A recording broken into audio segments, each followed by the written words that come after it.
Okay.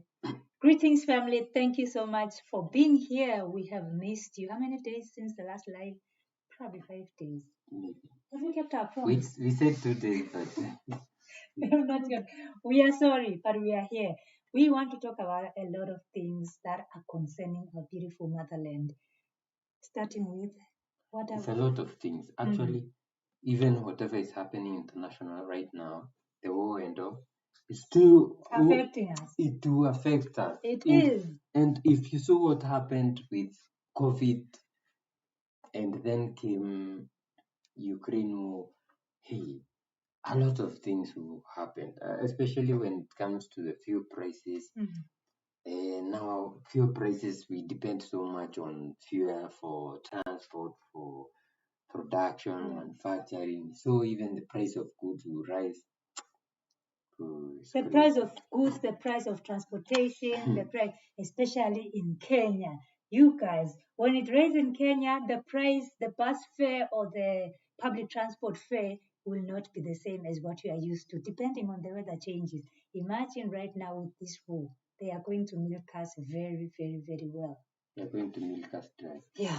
So there's a war, and this war started just like a game. Like, these people are talking, there were negotiations and all that. Then, boop, Israel attacked Iran. Israel and US attacked Iran, which is they are all against international law. But we don't even know what is happening. The bully is bullying everybody, and this time the bully doesn't care, and that's the problem that we are seeing because they are not following the law. How do you understand that someone will just come to another country and take the president out, and everybody is should be celebrating, but that's what they did for us, with us. Because they have because they have the capability. But in the case of Gaddafi, you are like many countries coming to save Libya. That's the problem. That's what most people think, that they are going to save Iran. And I'm so angry with Africans because our brothers and sisters, I will tell you, 99% are brainwashed. I told you religion is the worst weapon that especially they have Christians. on us. Yeah. Brainwashed. A brother was talking just yesterday. One brother just went online, and then I will just read what he wrote on X. And remember, this is a fact. He's talking. It's a fact that he's giving. It's something that it's in the UN. It's something that is everywhere. But people are like, no, you are crazy. And this is what he said. He said, Israel is an apartheid state founded in 1948, and it has nothing to do with the Bible.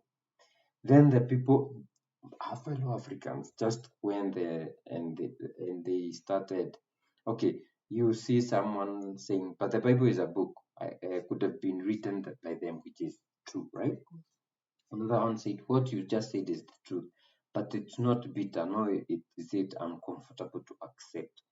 But if you look at most people, you'll be like, that's like claiming Ghana didn't exist before 1957. Ghana existed before 1957. It was Gold Coast. Even before that, we had the Ghana Kingdom. But Israel never existed before 1948. It was not there. That's something that they created based on the Bible they wrote. Then another one says history did not start in 1947. Okay, are you happy now? And how about the Jews? As in, another one says wrong. Another one says it's well. Jacob what footstep means. Yeah, he's insulting. Jacob was renamed Israel after wrestling with an angel. His descendants became known as Israelites. Then but this guy asks him, "Tell me then, how does that relate to the modern state called Israel?"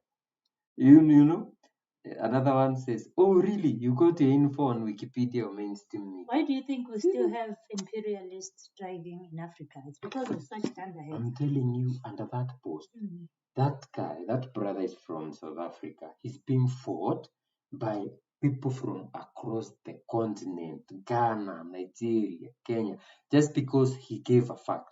And the good thing is, he even goes and copies what Grok has said. and he pastes for them. So most of them are disappointed, but they still don't want to admit that. Brainwash. Like they are brainwashed. And it's crazy. It's crazy. Yourself So to start, if you're an African and you are still there, brainwashed, well, let's give you a bit of history from Iran. Then as we go to the effects. So this comes from a brother from South Africa, right? Yeah, Caesar Kamusi, probably.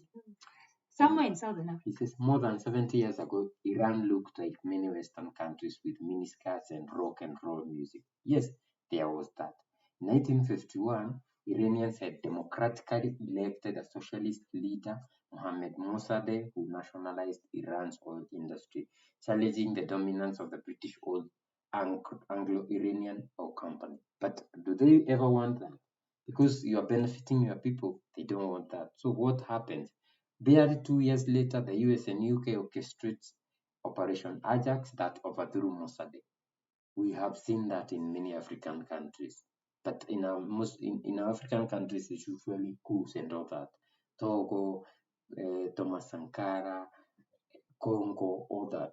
Then, in his place, they installed Mohammad Reza Pahlavi, a Shah who ruled as an autocrat, and his regime relied on the fiat security services, SAVAK, and widespread political pressure. This made Iran an obedient client state of the West. That's what they always want. But Iranians hated the Shah, and by the late 1970s, all opposition inside Iran coalesced around Ayatollah Ruhollah Khomeini, who had been exiled and who promised independence and justice. In 1979, there was the Iranian Revolution that toppled the Shah. Soon after, Saddam Hussein invaded Iran, launching the Iran-Iraq War, a conflict that lasted 8 years and cost over 1 million lives. The US supported Iraq with intelligence and chemical weapons. Remember later they will come to kill Saddam Hussein, saying there's weapons of mass destruction. Their person. Of course, they dump you after. Yeah, in 1988, the US shot down Iran Air Flight 655, killing 290 civilians. After the shutdown, members of the crew of the ship that shot down the airliner received service awards for their deployment in the Persian Gulf. The ship's captain was awarded the Legion of Merit, while several crew members received Navy Commendation Medals and other standard decorations. Far away, many Iranians, this became another scar. Fast forward to now, the US and Israel have just booked Iran, and the West is quick to start with Israel and demand regime change. If you look closely, there's a guy who lives, I think, in the US or in Germany called Reza Pahlavi. That's the son of the Shah who was ousted. And this is the guy who, like, the West wants to put as the new president of. They've trained him. He's a good puppet. He's a good puppet. But now they spread propaganda that the Iranians want that guy. But in real sense, the Iranians okay. We are just lucky with social media nowadays. We can see things as they roll on. Even though there's a lot of sanctions which have affected the economy, they are supporting the Khamenei who was assassinated. So it's very wrong. It's very wrong. But right now we are not. Joshua Maponga said that we should avoid the wars. Yeah. But we can talk about what will happen to us, right? What will happen to us now? These guys have been through a lot, but now they are fighting for themselves. I wish Africa could be able to fight for themselves. Oh, for themselves. Yeah, for us. We could be able to fight for us. I read something on TikTok or Twitter, I think. Someone was saying, I'm from Nigeria, and we are not scared of the US. We are ready for you guys. Come to our country. This is our flag. And he put the Ghanaian flag, and he says, "We are from Nigeria." A lot of Nigerians, a lot of Ghanaians were angry, and Nigerians just. It's crazy, eh? So, guys, when we talk about how would this affect us, because we don't. One thing is we don't fight for us, yeah. We give them our mineral resources so that they can give us finished products, including oil. And it's crazy. It's crazy that Dangote has this big refinery, and I haven't seen, except South Africa, any other African nation that is saying that we are going to buy finished products from Dangote. If you come to East Africa and Southern Africa, we always go to Middle East. Yeah. And now this is what is going to bite us because we don't support our own. We don't support our own. And now we don't even invest in our own refineries. Exactly. Now imagine Iran has closed the Strait of Hormuz. Iran has, closed it seriously. And I saw today them were saying that they are going to allow only China. So the Strait of Hormuz, one of the most important oil routes on earth, is now facing serious disruption. Actually, it's completely closed, except for, I think, China. And nearly 20 million barrels of oil per day normally pass through this narrow waterway. This is a place where Iran, on the other side, then there's the United Arab Emirates. It's a very small, let me say. How many kilometers is it? It looks like just a few. 30 kilometers. 30 kilometers. 30 kilometers. I want to show you on the map how this point looks like. Very, very Strait of Hormuz. Very narrow. Very convenient. Yes, because all these countries of the West. My goodness, where is my map? All these countries of the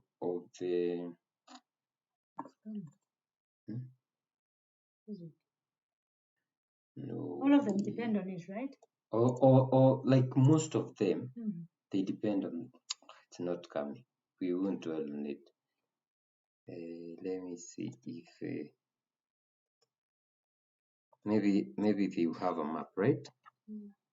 They will have a small map somewhere that shows how it looks. Yes. So this is it. So you see, on the top is Iran, then we have Oman and United Arab Emirates. And remember, we have Kuwait, Iraq, Iran. We have. I thought you had clicked that one. It's not open. Not opening. Okay, it's here. Okay. It's okay. So imagine all those countries. Qatar, 100%, they all have to go through. Bahrain, they all has to go through. We have United Arab Emirates. They are saying like I think 70% of the oil has to go through that. Kuwait, Iraq, Iran, as in all of them, they all has to go through the Strait of Hormuz. And imagine most of African countries get oil from those countries. Imagine. So we have a lot of problems because fuel prices will rise, transport costs will rise, food prices will rise, everything will be more expensive. And you know why? It's because we don't support each other. So this blockage of this strategic passage point would trigger new disruptions in the Strait of Bab el-Mandeb and the Suez Canal. Now the Suez Canal is the one that is you see Somalia and between Somalia and Yemen, and the Bab el-Mandeb is Djibouti, around Djibouti. So there will be a lot of activity there. There will be traffic. And we are just waiting to see because even that one, Yemen, those guys, what are they called? Not Hezbollah. They will still do something, so it will be closed. So we have this video of we have this guy this is an expert from Cameroon. It says inflation, it says Africa will bear the consequences of the Middle East conflict. Cameroonian economist. Is he visible on the screen? Okay. The conflict has already driven up the price of the barrel. Talvaris Ngoju explains to Sputnik. So 13% of the African continent's imports of refined petroleum products come from the Middle East, and much of it passes in particular through the Strait of Hormuz. The result is that an important inflation that risks weighing heavily on the household shopping basket. That is what is coming to us. That is. Do you know how already life is difficult in this? But we have a problem. Listen to what Joshua Maponga said something.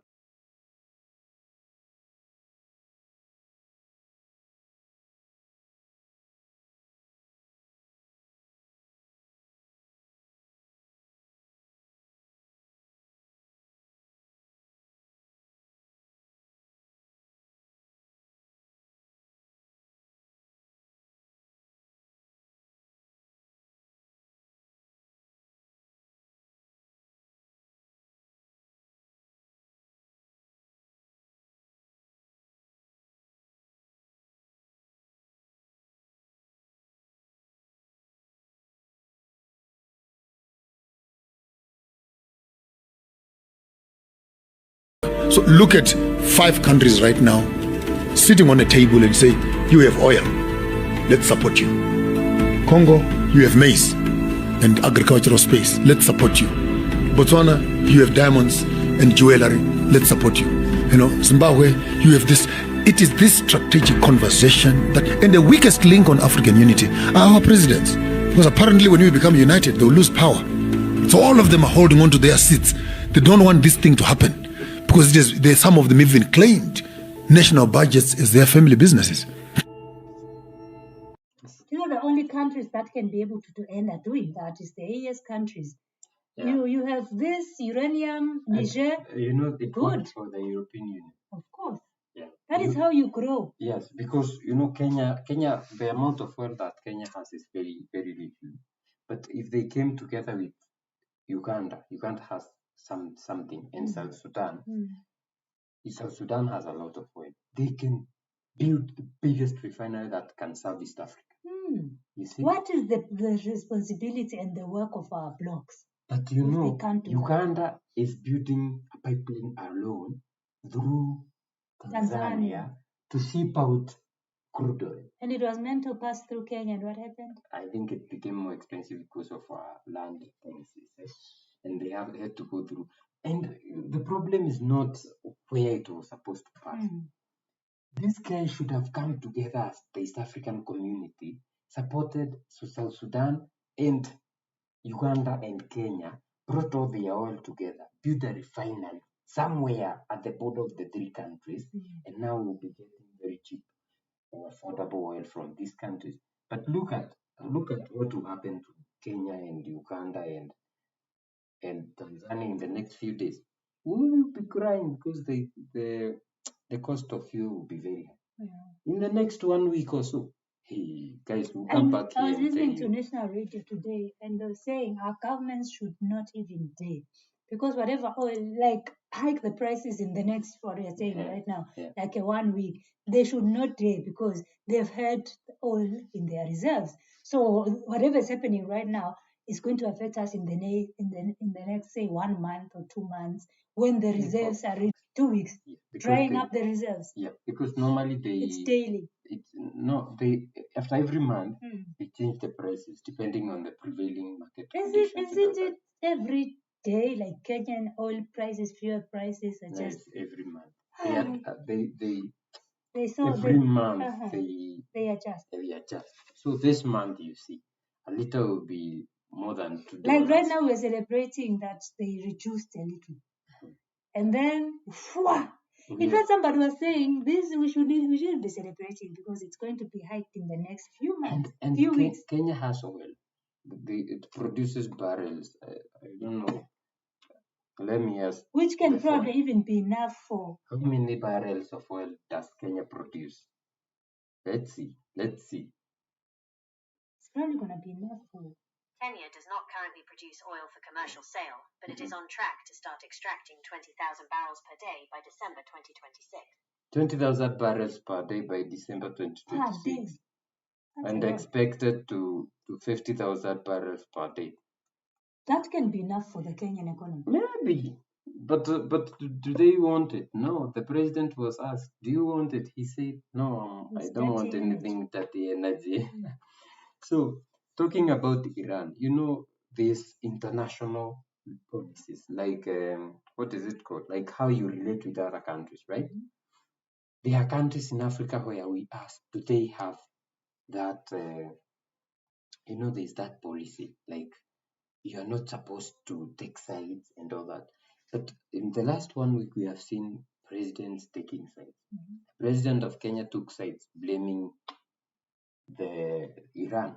Why do they even? The African Union took side, blamed Iran. Those people tells you that they on the other side they are puppets, because they are not using common sense, because there's no way you are going to hurt me, then I just keep quiet, because some people are going to blame me. Why should they even comment about it? The African Union guy was Are we the even first. ready for? But there are two guys in Africa who the first one we never expected, the president of Chad. He was the first, and he said it as it is. So that's like today we are celebrating the Prime Minister of Spain, who has told Trump that I'm not going to allow you to use us, and he said no to war. That guy was good. Then there's Osman Sonko, the Prime Minister of Senegal. That guy was like, he talked, and I hope you watched the shot on our channel. On behalf of Pastor or the government. Yeah, on behalf of himself, maybe Pastor. Yeah, Pastor, because Pastor is his party. The president has that group of other parties which join together, but Pastor is not like is part of it. They are still fighting over it. So this is what this Osman Sonko said. For the past 2 days, a war has broken out in the Middle East. We must call it what it is. A war triggered by the United States of America and their Israeli allies, who chose to strike a country, namely Iran, and provoke that country's retaliation, which has set the entire Gulf region ablaze. We would be very naive to think that it would stop there. We all hope that it doesn't go any further than this. But we must be pessimistic and see things in the most clear-sighted and realistic way possible. Strikes have been carried out, a response has been triggered. This could lead to further reactions, with other actors entering the conflict, and perhaps ramifications that extend beyond this part of the world. It's deplorable because, at the root, we've been in this situation for a year now. We are now in a situation where the global social contract is being replaced by a return to the state of nature, the dismantling of international law, where a country can grant itself the right at any moment to kidnap presidents, to attack other countries, to suffocate nations in order to later claim to take possession of them peacefully. A country without a resolution or mandate from the United Nations can decide to strike other countries, to kill, to assassinate, let's call it what it is, their leaders. This is extremely serious. And the entire balance of the world, which has been built over the past 45, even 50 years, is now compromised. It's deplorable and it must be condemned. I would like to extend our deepest condolences to the family and to the people. Leaders who have been assassinated, Iranian leaders who have been assassinated, and I hope that this conflict will come to a swift end for the good of the world. We must consider all the consequences of this conflict, which go beyond the purely military aspect. We all know that today, traffic around the Strait of Hormuz is compromised. And we know that at least 40% or 30% of the world's oil of global hydrocarbons pass through this strait. The economic impacts for all countries, including Senegal, whose consumption of petroleum products depends on this traffic, will be very significant.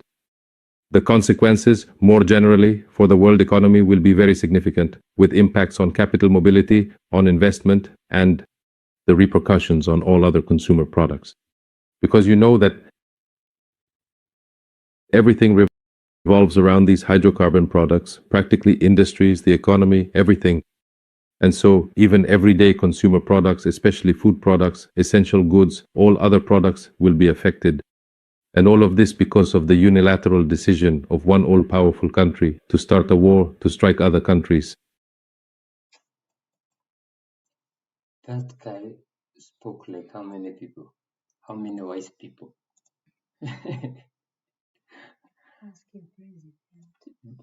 Like this guy is, he has brought everything together. You still a president, you put others in a state of like the way they are doing to Cuba, then the others you invade. It's crazy. And he says it real. He says we are now going to the law of nature. You know, the law of nature where the strongest will survive. Yeah, survival of the fittest. Yeah, survival, like the strongest will survive. And this guy said it in the what is Marco Rubio. Marco Rubio said it in Europe, and we thought it was a joke. Next time we saw them in Cuba, pushing Cuba to the brink of collapsing. We saw them entering Nigeria, and we are not sure how many other countries they are entering. Maybe one American First Health, what is it?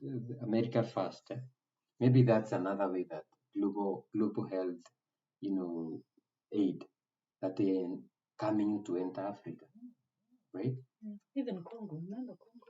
Yeah, and Congo, by the way. Yeah. So there are a lot of things that are happening, and until we wake up, we'll be surprised, because even African countries, the foreign policy has been sold to the dogs. We don't have foreign policies which guide us to, this is what we are going to do when that happens. And there's a place that Maponga is saying, avoid their wars. But even if you're avoiding, or even if you have to speak like a human being. Don't just speak because you are their puppet. You're a Christian. You'd rather keep quiet, right? Christian? Yeah, for the citizens, for most African citizens, they speak on the basis of religion. For our presidents, they speak on the basis of puppetology. The way they You just want to close your eyes and ignore the real situation on the ground just because the US has said to say this. You follow, who has said this is what is happening. You want to go with that. Yeah. So it's crazy, but we need a solution for Africa. One thing, like Maponga is saying, we need to support each other. Another thing is we need to do what Ethiopia is doing, First is puppets out.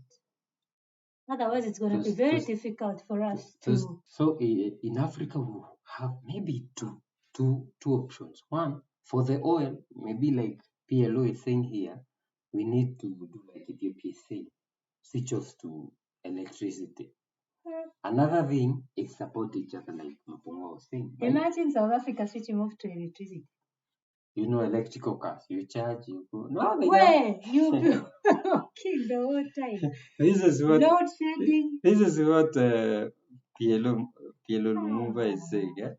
Ethiopia has done something that is very unique in the last 2 years, Ethiopia has done something that is very unique in the last 2 years, almost banning the importation of petrol-propelled motor vehicles and preferring electric motor vehicles, most of which are originating from China, and I believe with some from Korea. But that does not still answer the question, which is the primary question: what is the future of that industry, namely the automotive industry in the continent of Africa? Ethiopia has done. He's right. Like I was watching a video on Ethiopia where, like they kind of banned the importation of these other vehicles. Maybe they have stricter rules, but most people are using electric vehicles. And the good thing about Ethiopia, Ethiopia is like a closed economy. You cannot say that I'm going to get dollars out of Ethiopia. So for the Chinese to come and sell their products in Ethiopia, they have to come and invest. Like they are building those car manufacturing plants in Ethiopia. That's creating employment, and a lot of people are getting affordable new vehicles. And Ethiopia has had old vehicles on the road, especially Addis Ababa. You'd see a lot of old. But I can tell you now, like this year, if you go there, you'll be surprised. Yeah. They have a lot of newer vehicles. And now for the taxis, they are using the electric vehicles. This is a good move. It's a good move, but it works for countries with serious leaders like Ethiopia. Ethiopia just changed overnight, literally overnight. Yeah. Imagine that happening in South Africa, in East Africa, in Uganda. I don't see it happening anytime soon. Ethiopia is that you see those speakers who say, go hide yourself for 1 year and come out Looking fresh. Yeah, go improve yourself. That is Ethiopia. Yeah. 5 years ago, Ethiopia went and hid. The And difference is visible. yeah, so that is Ethiopia, and I think we keep celebrating them. But now, hey, we are back to Senegal, and Senegal, like in 2024 they voted, right? And they fought because they wanted this guy called Macky Sall out. Most people are saying that this guy was very corrupt and a lot of things. They never liked him. And he was ousted. He was supposed to be imprisoned. And they said this guy has ran away to Morocco and all that. Where I think Manamako, because you have been a good person to me, good puppet and all that, gave him a very nice job. Now, this guy has the AU, which is the African Union to the Bulldog, has submitted the candidacy of Macky Sall for the Secretary General of the UN. Imagine the UN that doesn't help Africa. Now we have to. It shows you which side the UN is, honestly. So the official filing of the candidacy of Macky Sall for the position of the Secretary General of the UN, now formalized by the current president of the AU. So this is Ambassador Jean-Paul Kateho. This guy is praising, saying, "Hey, this is they are doing a very good thing." That's why he's saying it constitutes a moment of historic significance for the continent. He praising, and he says it bears witness to deep confidence in the vision, experience, and international stature of Macky Sall. Maybe it's his friend, right? Of course. It's crazy. But we have this post where he's praising or saying the election of an African Secretary General, a Muslim, no less, blah, blah, blah. But the people come here and say, like our sister Natalia is saying, what? She's saying this one. The one finally see Africa seek the highest responsibility in the multilateral system. Your memory is faltering.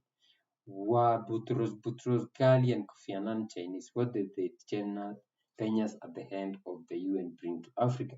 Because this guy is saying finally Africa will be helped. But those guys before never helped. So she adds that through this candidacy, it is all of Africa that presents itself strong in its youth. What youth? The 100 people assassinated by Macky Sall regime. Finally, the invocation of the candidate's religion is so inappropriate and unhealthy that you should be ashamed. We shouldn't care less about knowing what the religion, color, nationality, or the side of the UN Secretary General is. It's an organization that is best useless at worst, harmful, and fortunately nearing the end of its life. We want to see it disappear and its Secretary General with it. I was just to say, where does religion enter? Muslim, why should you even write that in that speech? Like, what importance does it make for the African people? Then this guy says, Sheikh Tian Tahan says, Macky Sall is now a leader. We Senegalese deserve for him. His place is in the courts and tribunals for the murders perpetrated from 2021 to 2024 and for having plunged our economy into the abyss with a kleptocratic government. Here is part one of his victims, and he puts those pictures of people who were, unalive during those protests. Yes. Then our brother comes and says, President Sall cannot lead the UN until he gets the world. Who are these armed? He tells the world, who are these armed men that he sent to my hometown Go village a few years ago, and why they killed my cousin El Haji Baitik Far. Lest you are paid lobbyist, Miss Ambassador, a little due diligence goes a long way. It's his friend. And you can see the video of during the time that he never wanted to leave, the presidency. So you see a lot of people are from Senegal and they are disappointed. If your own cannot support you, then it tells a lot about Exactly. who you are. So democracy is what? It's a farce. There's no way this guy should be employed without Africans accepting approving it, But to the same people who is pushing for that candidacy, the AU but why can't chairperson, is the same person who is blaming Iran for what is happening, Why rather can't than using common sense. why can't he be nominated by the SG? Why can't he be nominated by, ordinary citizens? They push it to their governments. The bad thing is, the people who own the UN would definitely use their own puppet. You Yes. see? Thomas the Tweet says Macky Sall should be in prison for having ruined his country and ordering fire to be opened on his people with French weapons and complicity. And instead, without a shred of shame, he's calmly running for the position of SG of the UN, an organization that, let's recall, is supposed to promote peace and good governance in the world. Everything is not fine. So it's crazy. Is it UN or AU? It's UN. Hmm. It's UN. AU chairperson is the one who is filing for his candidature, right? Oh. They are pushing for him to Okay. become the SG. Okay? But now it's crazy because this guy should be in prison. These are the leaders who are in countries like China. They are put in prison. But for Africa, you see, even in South Korea, that guy, I think, was like a prime minister, was put in prison. In Africa, you are celebrated because apparently you are working for someone. Another one says, okay, now still on the UN. Do you know when during this time of the war, Trump let his wife lead the UN. Like, yes, first lady chaired the UN Security Council, and she was representing Trump. How? Not even the vice? No, not the vice president, no nothing. It was the wife. It's a family business. Yeah. So this is why I'm telling you, the UN, like, it's their thing. It will not benefit Africa in any way. That means even Macky Sall, if he will be appointed, he will not be there to help Africa. Just the color of the skin that is trying to be. Exactly. You see, we have put someone like you. So you guys, don't even bother about veto power and all these things. We have your own here at the top seat. Yeah. Just shut up. Yeah. So that is that. But anyway, the UN, I think we need to have like our own United Nations of Africa, right? Yeah. We don't even need these organizations. We had our own traditional structures and systems for dealing with things, for handling people who are not working for the benefit of the ones Let us know what you think in the chat. Let us know what do you think about Macky Sall becoming the Secretary General of the UN. I mean, this is the worst. I can say this is one of the worst. It's like having some criminal there. Let's go back to the AU. And the AU has partnered with Google, and this reveals some links to US and the UK. So the AUC has signed a memorandum of understanding with the US tech giant Google, purportedly aimed at advancing Africa's sovereign AI and digital capacity. Sovereign AI? Come on.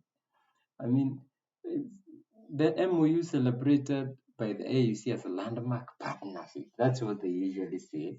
Comes at a time when countries across the global south are either drafting or passing laws to take full ownership of their citizens' data after years of vulnerability to Western tech operations.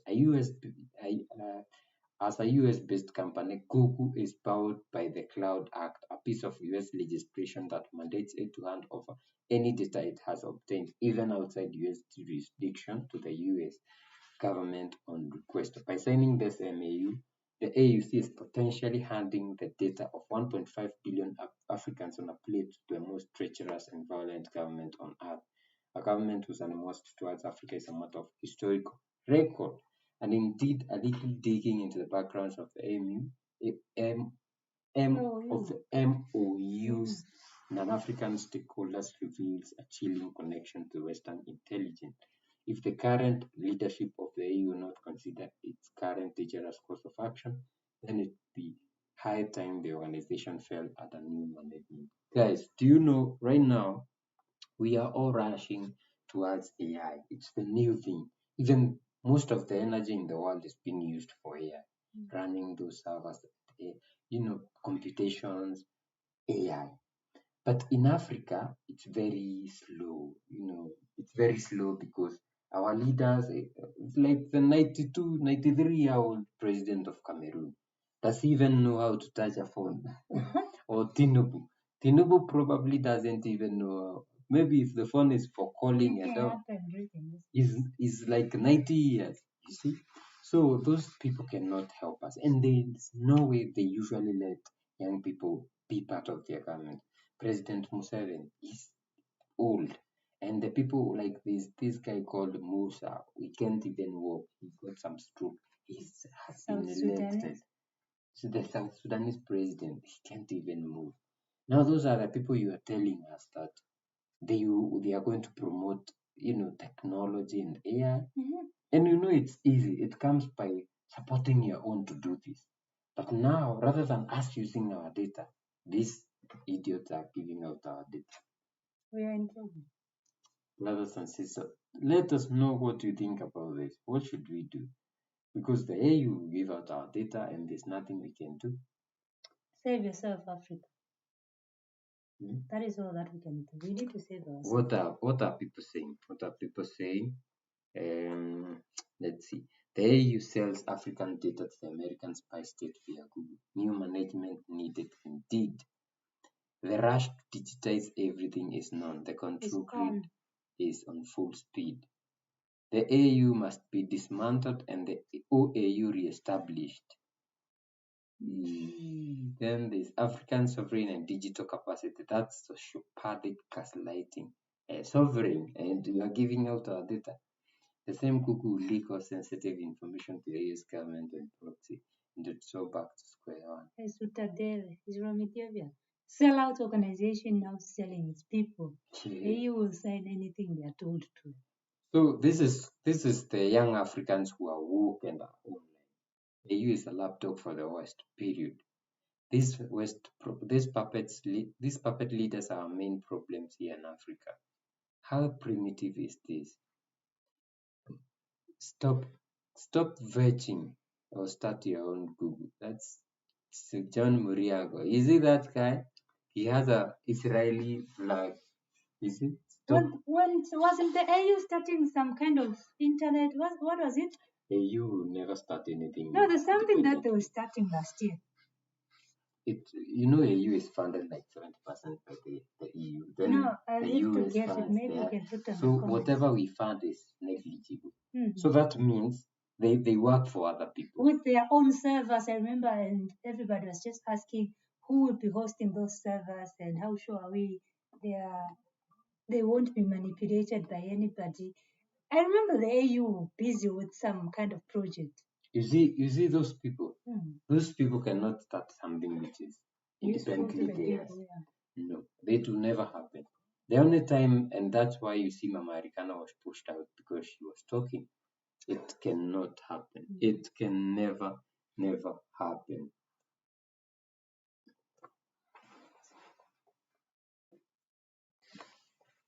It can never happen.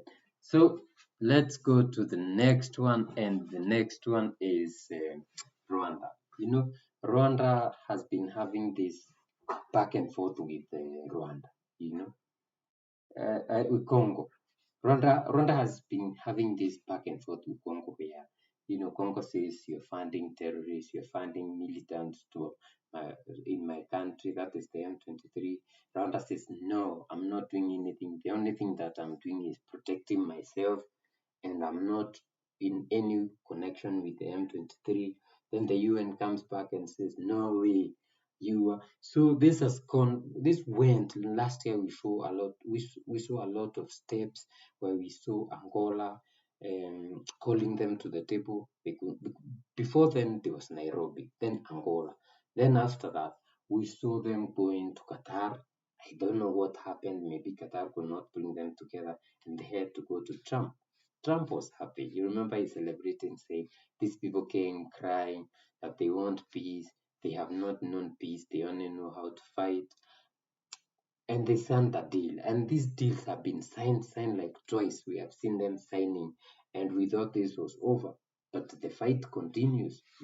Then, like 2 weeks ago, there was some drone bomb attack in the eastern Congo where the spokesman of the M23 was unalived.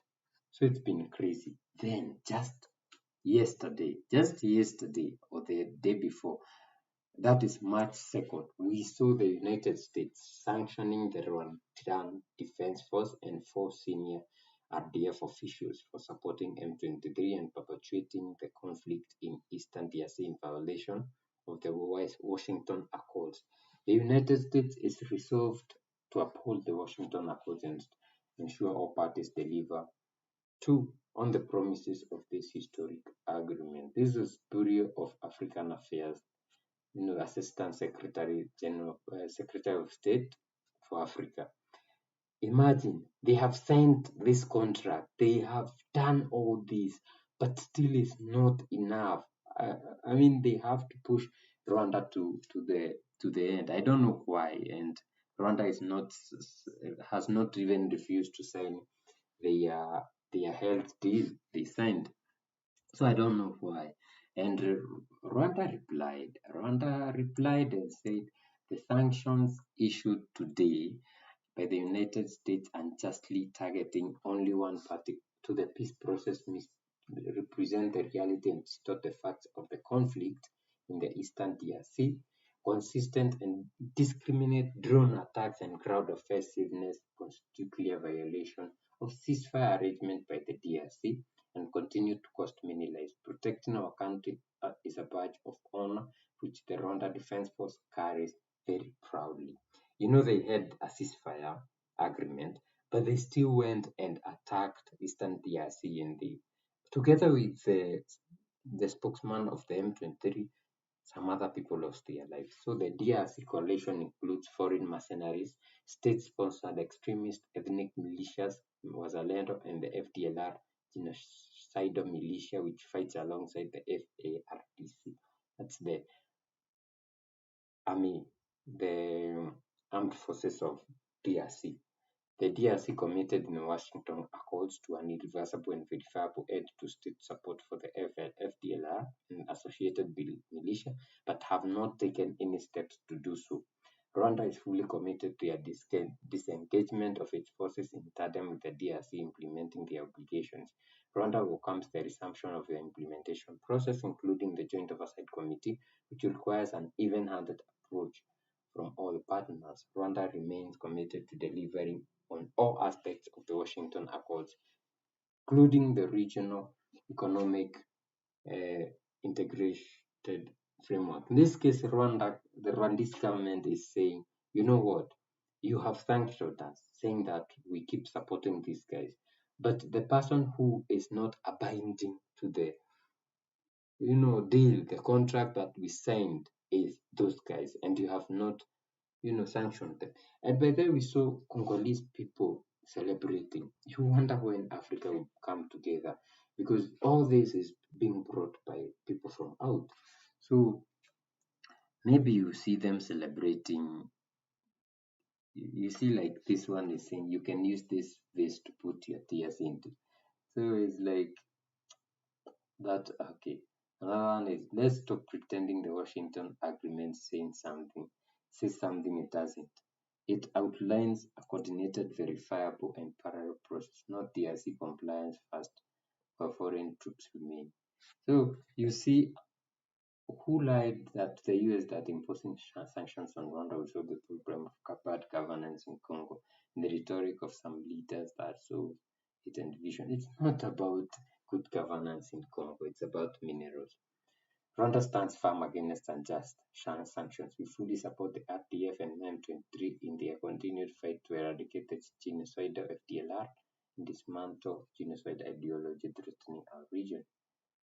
So it goes on and on and on. You find people from Rwanda saying they have the right to defend. You see people from the other side or the one supporting Congo saying it's right and all that. But it's never right. It's never right when you have to depend on someone from the outside to come and do something for you, which you could have sat down and said, we accept that these are our brothers and sisters. Let us incorporate them into our military. Let us dig our minor minerals. Let us process them locally. Let us use them to benefit our people. Because I've seen videos of Kinshasa, brothers, sisters. That's a hellhole, I'm telling you. And so we continue to see comments from people, different people. Like this one is this one who's saying that the Rwandan army will be removed from the UN peacekeeping mission because they cannot be paid through the SWIFT system, the required payment system for the soldiers in the US banking system, and due to the sanctions, Mozambique will no longer be able to pay Rwandan soldiers in US dollars. Dark days are coming. That's a fearmonger, and he's calling himself Africans. We are not Africans. So we also saw the this is a company, a US company saying to all US and international companies doing business with Rwanda. Who is Fan Montage? Let's see who is this. This is a lobbying firm based in DC. Okay, it's a kind of warning the international companies doing business with Rwanda Defense Force to tell them to stop working with them, because we are making it clear to our friends in Congress and the White House now give us no exemptions, no backdoor access to the US financial system for RDF owned or RDF linked enterprises. So they are telling them you cannot do business whatsoever with anything related to Rwanda's Defense Force.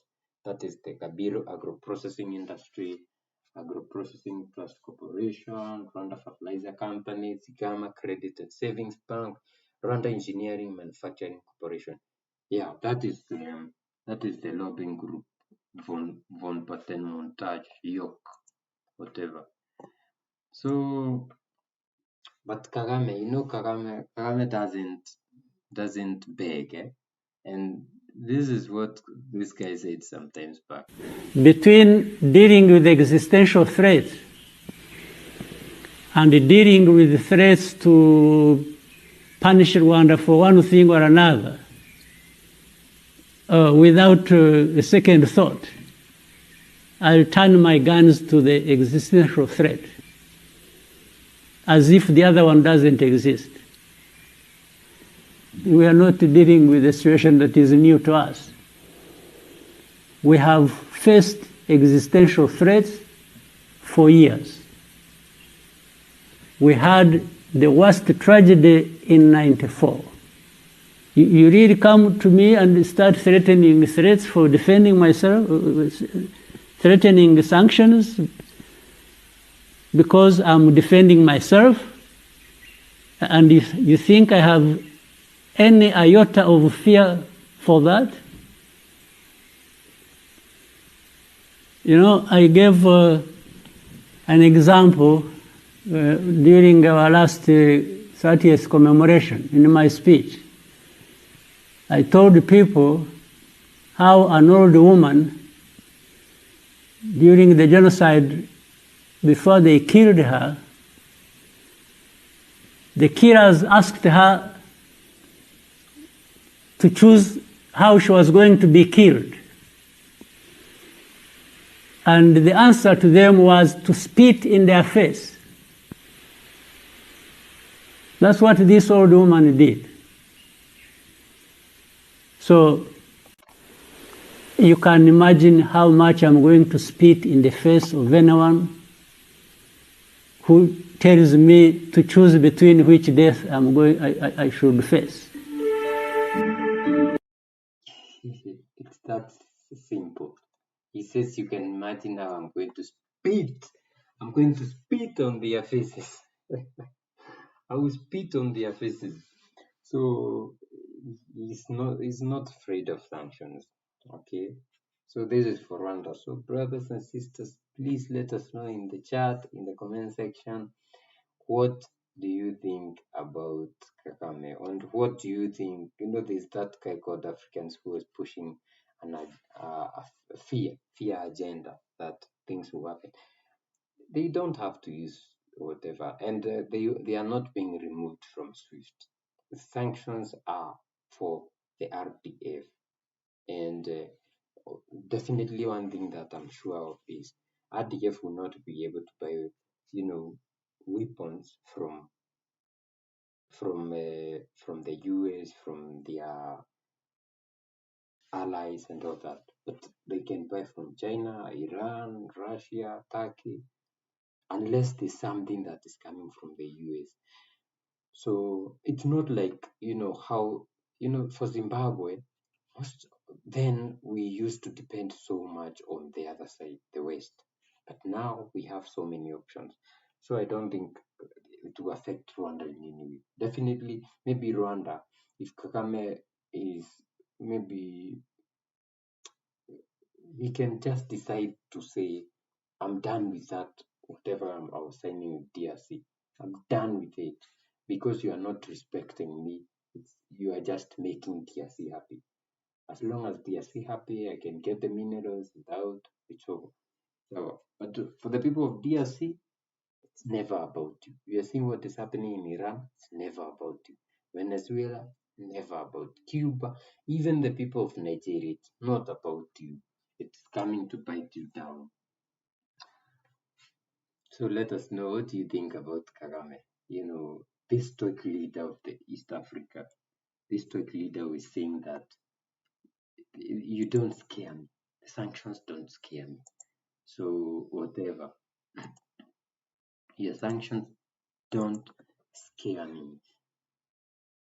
So we have another problem, and this problem is, we can sing and say Russia, China, these many countries from the East, Iran, have helped us a lot. And this help is emanating from the fact that we are not looking one way. We have many countries which are now superpowers, not like the way US was like, US is the superpower. Now we have China. China is even a bigger economy than America. And they have helped us when it comes to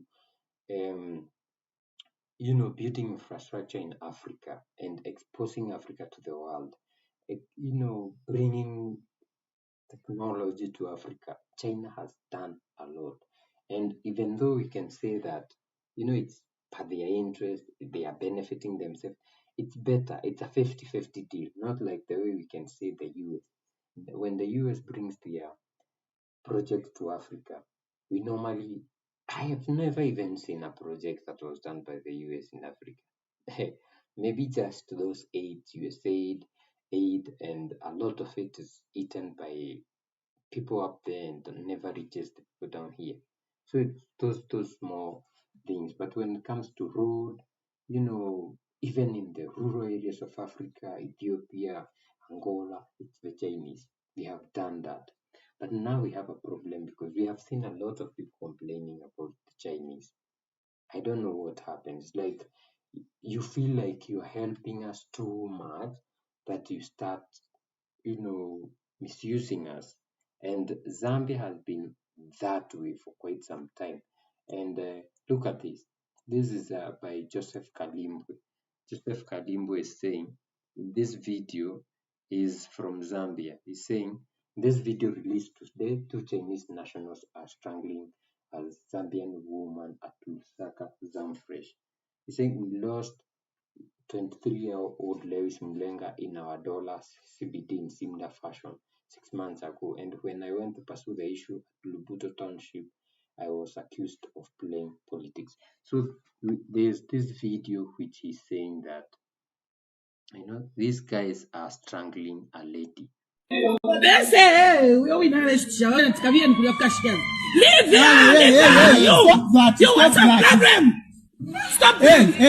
that. Stop that. That's no.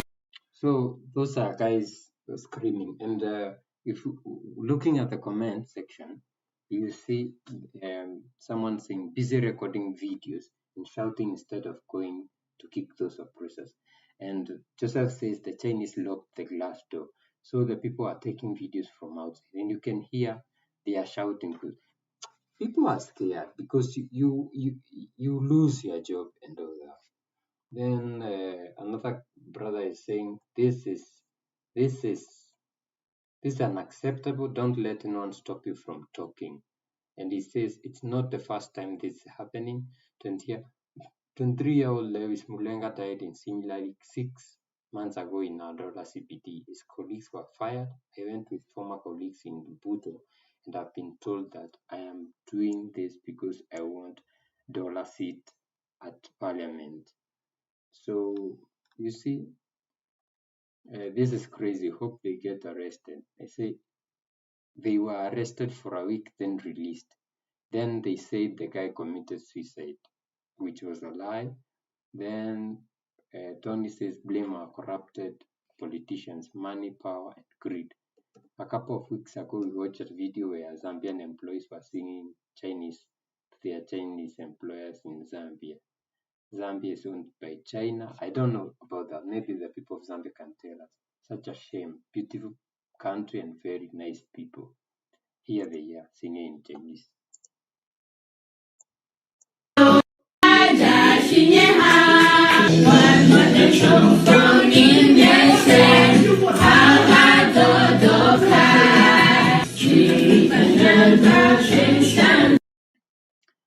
I really honestly don't understand African politicians. Allow Africans to continue being abused. Not in foreign lands. Yeah, in foreign lands we get abused. In our own continent we get abused. This entire continent needs a young people's revolution. I support that, Unati. Zimbabwe Mahom says, understand some of the Chinese coming to Africa are ex-convicts straight from prison. A Zambian with a criminal record not get a visa to Western countries. So why do we open our borders for them? African leaders need proper immigration laws in place. My question is, can they do that, say, in Burkina? Can they do that in those countries where the president is very, very much for the people? Can they do that? No. But they will do that in Kenya, they will do that in Zambia, they will do that in Cameroon, they do that in Angola, they will do that in Nigeria, because nobody takes care of us. But we saw some Russian guy going around the continent and doing what he was doing to our women. And it's only Ghana which called for his arrest. Kenya, we don't care. We will ruin our whatever, or it's not a very big deal. So, brothers and sisters, let us know what you think about this. It's crazy that our people are being misused in the Gulf countries. People are being misused in the US, in everywhere, and still in the motherland. They are being abused. And you know why? Because we cannot help ourselves. We are waiting for them to help us. And until we respect ourselves, we will never be respected. And how do we respect ourselves? Our leaders have to take the mantle and say we have to stand. And for those countries which are now being respected, like the AES or Ghana, you never see this happening. Okay, for Ghana, I don't know. But you see a country like Liberia, people are being exposed to very difficult things. Like, for example, they were talking about gold mining. And these foreigners who come and mine even in protected areas, nobody will speak because they are in together with the politicians, I don't know, and ruin everything. Their water sources will be filled with mineral mercury, cleaning the gold. It's crazy. So let us know, what do you think about this in the chat or in the comment section if you're watching this video after. We have many things that are happening in Africa, but we can keep celebrating, and we can celebrate our AES countries where people are working day and night to see good things happening, right? So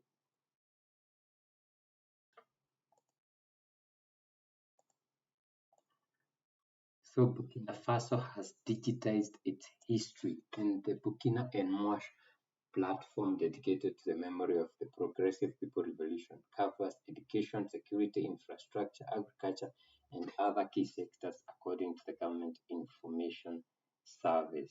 Objectives is preserve memory of the PPR, that is Progressive People Revolution, combat disinformation, and provide reliable access to data on Burkina development. Accessible even with a weak connection, the platform offers content in French, English, and other languages spoken in the country. So this is a video of the platform. And we have seen our IS countries coming together and saying we are going to change our education system. Because if there are two things that are leading to the modern colonization or mental colonization of our brothers and sisters, is religion and education. So we got religion and we believe Israel should do whatever they want because they are, they are a holy country. Then we have another one, education, because when these people gave us the fake independence, they left their education system, which doesn't help us, but it only checks out people to, workers, good workers. History, we don't learn history, and that's why you see people arguing about Israel being established in 1940 because they don't know. They think Israel was created by God and placed there, and because we don't learn history in our schools. But when you go to China, they start small. Like you have to learn their history. Children know their history, because if you don't learn your history, you definitely repeat it. And that's why they are talking about let's colonize them, because we don't know what happened. We cannot even fight. But you know what? In Burkina Faso, they are changing things. They are saying enough is enough, and we are not going to allow this. So here comes the On platform, which is dedicated to ensure that people will remember whatever happened. People will remember the life, the people who fought, their history, the plants they grew, their medicines, their spirituality, all that. Then this is very good. That is very good, and kudos to Ibrahim Traore. We have seen a lot of things that are happening in Burkina Faso. For example, the Fasomebo platform. The Fasomebo, the fundraiser, which the people continue to fundraise, and Fasomebo was able to mobilize more than 223 million CFA. And the Ministry of Economy and Finance has released this Sunday, March 1st, 2026, the status of the accounts of the Fasomebo initiative.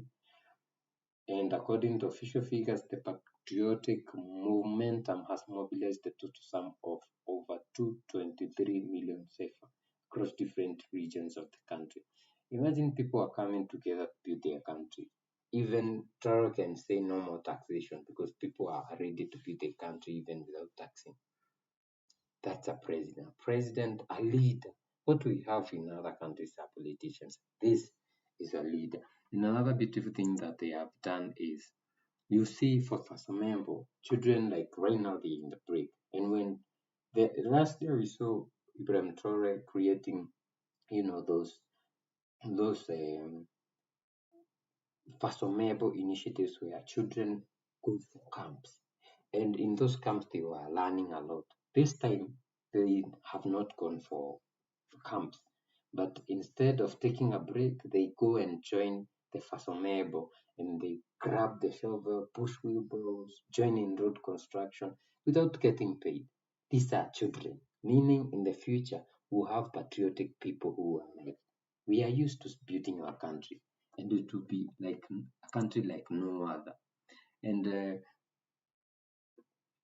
in addition to that, we saw the United States announcing on Friday, February 27, the lifting of sanctions that weighed on three leading figures of Somalian security apparatus, Sergio Kamara, Alu Bodajara, and Lieutenant Colonel Adamo Bagayoko.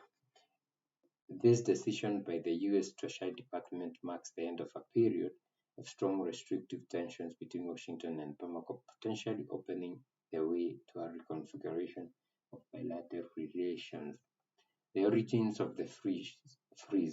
As a reminder, these senior officials were placed on the U.S. sanctions blacklist in July 2023 under executive order on 4024. At the time, Washington justified these measures by accusations concerning the alleged role in facilitating the deployment of Russian instructors. That's a Wagner group. Today it's called Africa Corps on Malian territory. That's a crazy reason. Seriously, that's a very crazy reason. And I think what I think, brothers and sisters. I think we all always need to ask ourselves a question.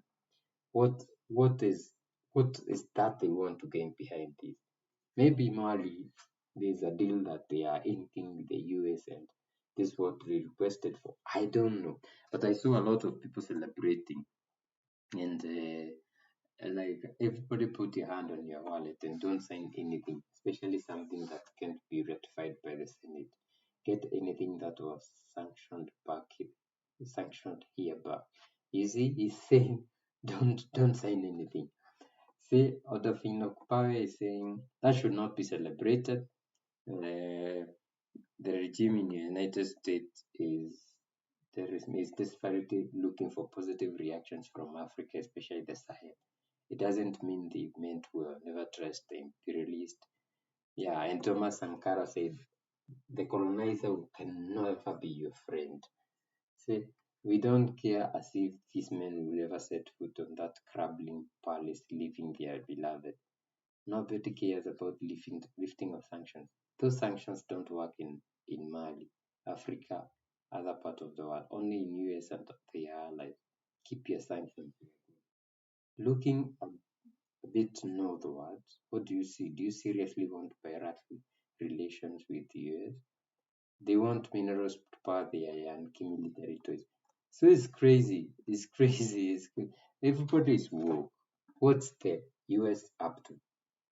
The government do anything like this for no reason. There has to be something. That's why I'm saying Mali needs to be very careful. I mean, these guys need to be very careful.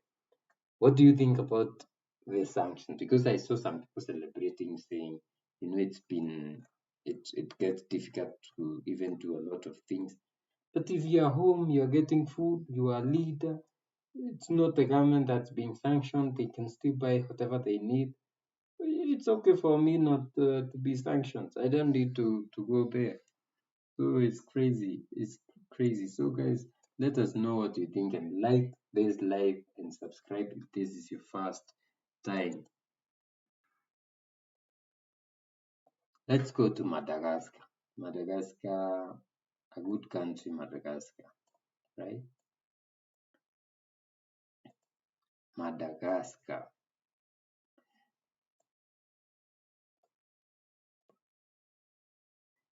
So we saw the president of Madagascar going to Russia some few days ago, and they inked some deals. Then there was some information that this guy will be going to France, which I never saw. I never see him going.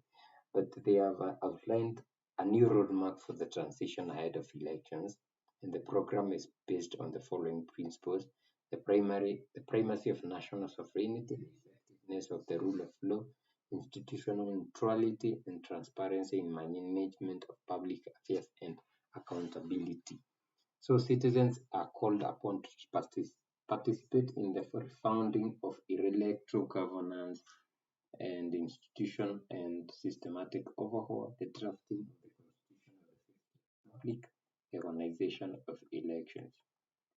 Hey, so these guys want to go back to democracy, like it's helping the others, you know. This is just giving a chance to those guys to come and infiltrate and put their puppet. But you know what? We cannot tell them. What I think is Madagascar should have taken time, like the AES. Actually, I wish our president Michael Randrianirina should have visited the AES, talked to Burkina Faso Ibrahim Traore, talked to Niger Abdurrahman Tiani. All these people, they have French. They can communicate with French. I wish he went there, talked to them, understood what is happening, and then go back home and decide. But rushing to elections, even that is one mistake which the president of Mali wanted to do. And I think these two other guys, Niger Abdurrahman Tiani and Ibrahim Traore, woke him up and told him, don't do this. Don't do this because it will mess you up. So I think Michael Randrianrina, oh, I won't call you Michael, Brother Randrianrina, don't do this. Just give yourself time, okay? Let us know what you think in the chat. Should he go ahead and organize elections, or should he take some time, visit the AES, get to learn a lot of things, get to learn how they are making it? You know, Madagascar is one unique country that you never see in the world. The species of plant and animals there, never seen. You know, you can improve the tourism there, start a flight, you know, a plane or a flight to Madagascar Airlines or something, you know, improve your country, go to China, mine something and sell to them, build roads like they are doing in Burkina Faso. You just buy the machinery and you train your people to do it. They will be doing it. And we have very brilliant Africans who can do all this. You don't have to go looking for people to do this. You just need to give them whatever they need, the machinery and all that, and give them the mandate to do it, and they will do it like they are doing in Fasomebo.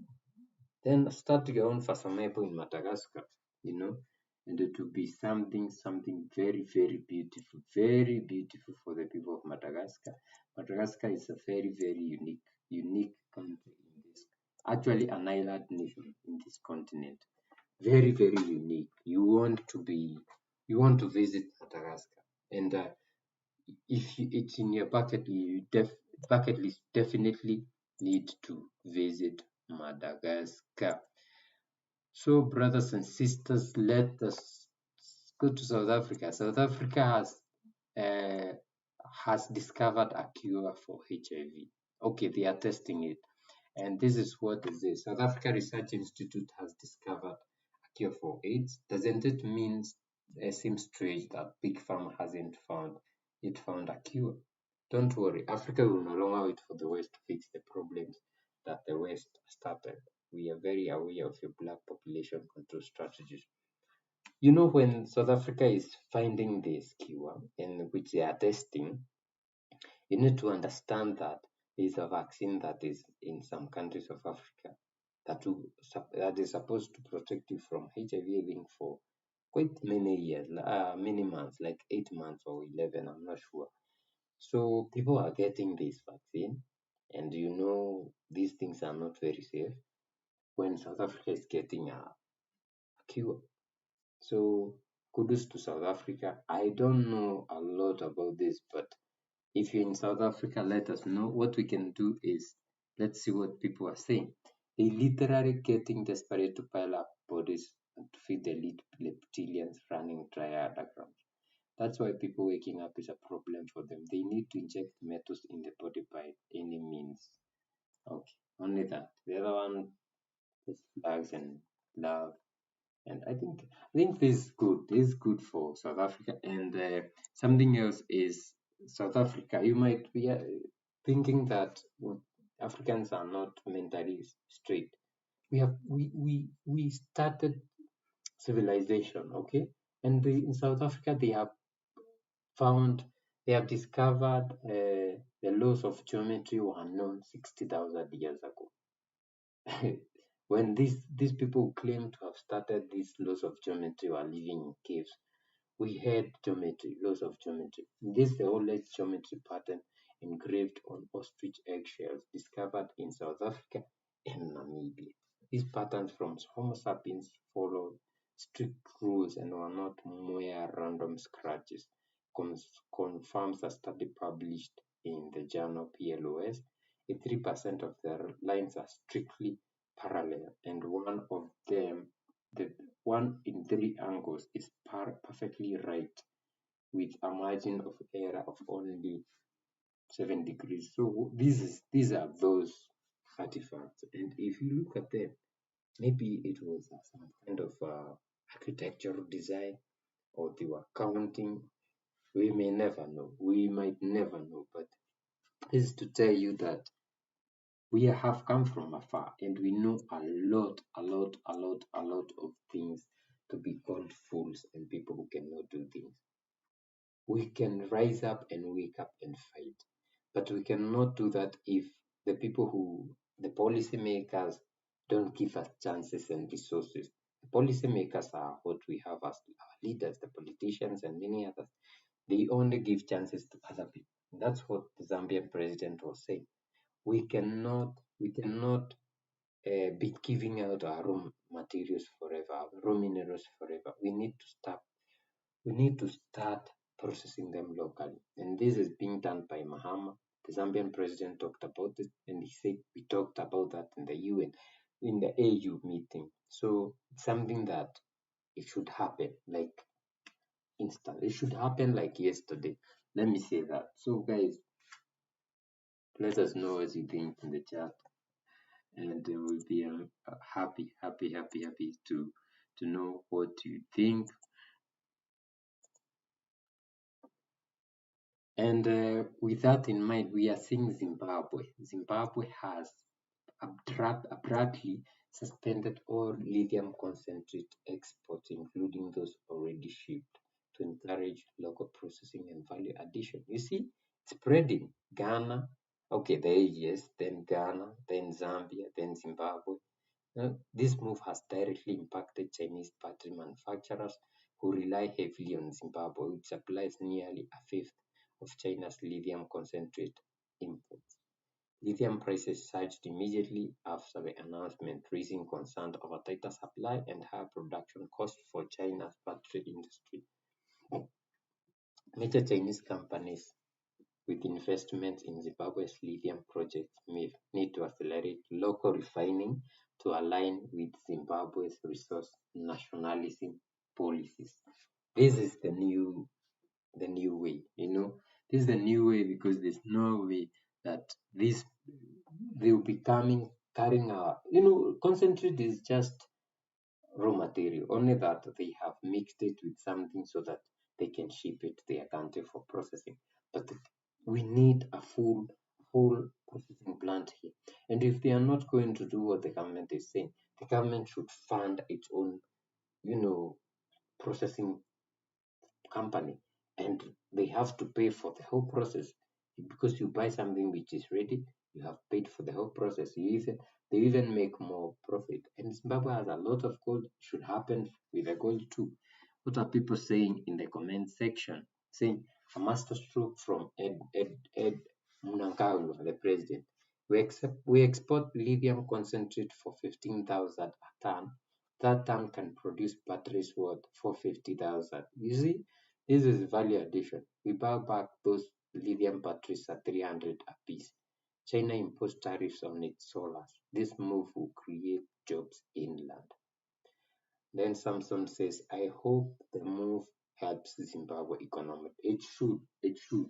And brothers and sisters, let us know what you think about that and anything that we have talked about in this live. Thank you for joining us. Thank you for being part of this live, and we continue seeing you in our live streams, which happens every 2 days in a week. Like every 2 days, every 1 day we are live here with you. Thank you for watching. If you are not subscribed, please do like this video, share it. You can support us by buying us coffee on buymeacoffee.com/African Bars. You can also support us by buying our merchandise on Fourth Wall African Bars. You can support us by liking this video. We have super chat, super thanks. Continue supporting us, and you can chat us on our number or our email in the description. Let's do something together. Let us improve Africa. See you in the next video and live. Bye bye.